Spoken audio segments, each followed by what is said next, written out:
ഗാന്ധി സ്മൃതിയിലേക്ക് യാത്ര നടത്തിയ രാഹുൽ ഗാന്ധിക്ക് ഇടത്തും വലത്തും നിന്ന് ഈ സമരത്തിന്റെ രാഷ്ട്രീയ ബോധത്തെ നിയന്ത്രിച്ച ഇടതുപക്ഷ സംഘടനകൾക്ക്, CPM-ന്, ഐസയ്ക്ക്, CPI-ക്ക്, കോൺഗ്രസിന്, രാഹുൽ ഗാന്ധിക്ക്, ഒപ്പം തന്നെ KC വേണുഗോപാലിന്, ഈ സമരത്തിന്റെ നിർണായക ശക്തി സോനം വാങ്ചുക്കിന്, ഇതിപ്പോൾ സോനം വാങ്ചുക്കിന്റെ ദൃശ്യങ്ങൾ പ്രേക്ഷകർക്ക് കാണാം.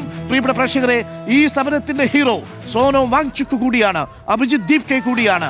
അവസാന നിമിഷം സോനം വാങ്ചുക്കിന് തങ്ങളുടെ രണ്ട് പ്രധാനപ്പെട്ട ഉദ്ദേശ ലക്ഷ്യങ്ങൾ സാധ്യമായ ഘട്ടത്തിൽ വിദ്യാർത്ഥികൾക്ക് വേണ്ടി നിരാഹാര സമരം അവസാനിപ്പിച്ച സോനം വാങ്ചുക്ക് പറയുന്നു, ഇത് ഇന്ത്യൻ ജനാധിപത്യത്തിന്റെ വിജയം, ഇന്ത്യൻ ജനാധിപത്യത്തിന്റെ വിജയം. പ്രിയപ്പെട്ട പ്രേക്ഷകരെ, ഒരു ഭാഗത്ത് പ്രേക്ഷകർക്ക് കാണാം സോനം വാങ്ചുക്കിനെ, മറുഭാഗത്ത് കാണാം ഈ നീറ്റ് പരീക്ഷയിൽ കേന്ദ്ര സർക്കാരിന്റെ അനാസ്ഥയിൽ ജീവൻ പൊലിഞ്ഞ മനുഷ്യരുടെ ചിത്രം ഉയർത്തിപ്പിടിച്ച അഭിജിത് ദീപ്കെ, കേരളത്തിന്റെ തെരുവുകളിൽ കേരളത്തിൽ പ്രതിഷേധിച്ച SFI-യുടെ, ഒപ്പം തന്നെ AYF-ന്റെ, KSU-വിന്റെ ഒക്കെ യൂത്ത് കോൺഗ്രസിന്റെ സമരഭടന്മാർ കേരളത്തിന്റെ തെരുവുകളിൽ ഇപ്പോൾ ഈ ആഹ്ലാദ നിമിഷം മധുരമായി പങ്കിടുന്ന നിമിഷമാണ് പ്രേക്ഷകർ കാണുന്നത്. 12 വർഷത്തിൽ ഇതാദ്യമായി കേന്ദ്രത്തെ മുട്ടുമടക്കിയ യുവജനത, കേരളത്തിലും കേന്ദ്രത്തിലും കോൺഗ്രസിന്റെ, CPM-ന്റെ, ഇന്ത്യ മുന്നണിയുടെ ഒക്കെ യുവജനത ഇപ്പോൾ തെരുവിലേക്ക് ഇറങ്ങുന്നു ആഹ്ലാദ പ്രകടനവുമായി.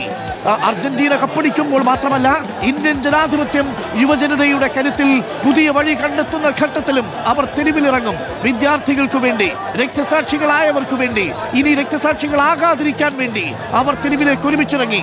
ചങ്കിൽ ഗാന്ധിയും ഇടത് കൈയിൽ അംബേദ്കറും മാർക്സിസ്റ്റ് മുദ്രാവാക്യങ്ങളുമുണ്ട്. നോക്കൂ, ഒരു കൈയിൽ അവരുടെ കയ്യിൽ അംബേദ്കറിന്റെ മുദ്രാവാക്യങ്ങളുണ്ട്, ഒപ്പം ഇൻകുലാബ് സിന്ദാബാദ് എന്ന വിപ്ലവ മുദ്രാവാക്യമുണ്ട്. ഗാന്ധി ഹൃദയത്തിലുണ്ട്.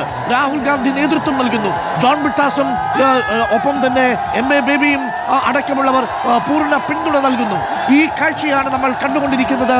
ഇന്ത്യ ഒന്നാകെ ഒരു മന്ത്രിയുടെ രാജിക്ക് വേണ്ടി ആർത്തു വിളിക്കുമ്പോൾ ഒടുവിൽ മുട്ടുമടക്കി ഇതാ ഈ ദൃശ്യങ്ങളിൽ കാണുന്നത് പോലെ യുവജനതയുടെ കരുത്തിനു മുന്നിൽ BJP കീഴടങ്ങിയ നിമിഷങ്ങളാണ് പ്രേക്ഷകർ കാണുന്നത്.